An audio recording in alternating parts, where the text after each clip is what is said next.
हरिओम. श्रीराम. अंबज्ञ. नाथ सवेद. नाथ सवेद. नाथ सवेद. दिवाळी वर्षावर किती वेळा येते?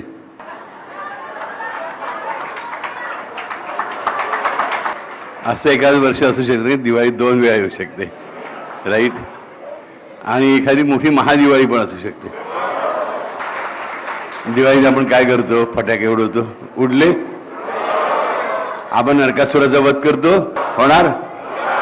आपण लक्ष्मीपूजन करतो, म्हणजे आपल्या भारत मातेचं करतो, बरोबर. आणि ॲट द सेम टाइम आणखी महत्त्वाची गोष्ट दिवाळीमध्ये करतो, आपण उठणं लावून अंगाला आंघोळ करतो. म्हणजे काय, सगळी घाण चिकटलेली काढून टाकतो, बरं. दिवाळी, बरोबर. त्यामुळे विठोबाचे राज्यामा नित्या दीपवाळी, लक्षात ठेवा, बरोबर. सो मजेत राहा, आनंदात राहा आणि सावधही राहा आणि सरकारला आणि सैन्याला सहाय्य करा पूर्णपणे. ओके. मला खरंच सांगतो, जेव्हा चीनचं वार झालं चीनशी, तेव्हा मी लहान होतो, पण जाणतं होतं, अगदीच काय अनभिज्ञ नव्हतं, कळत होतं काय चाललंय काय नाही काय नाही. भारत हरत होता, मग जिंकायला लागला.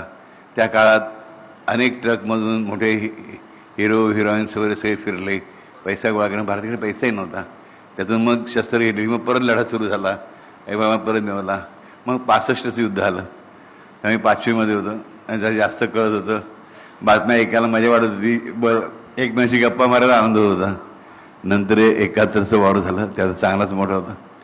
99चं कारगिल झालं. आणि आता चालू आहे ते काय, युद्ध नाही आहे खरं म्हणजे. ते मार खात आहेत आणि खात राहणार. युद्ध कधी असतं, ज्या दोन बाजू तुल्यबळ असतात तेव्हा, थोडे तरी प्रमाणात. इकडे म्हणजे अगदी दरिद्री, थर्ड क्लास, डाऊन मार्केट, भुखे नंगे भिकारी, अशा लोकांचं राष्ट्र.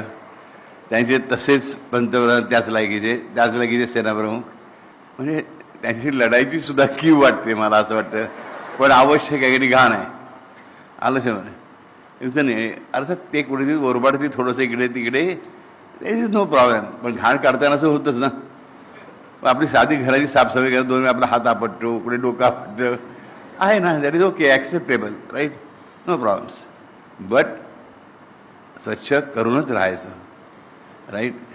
मात्र आपला जप विसरायचा नाही. नक्की.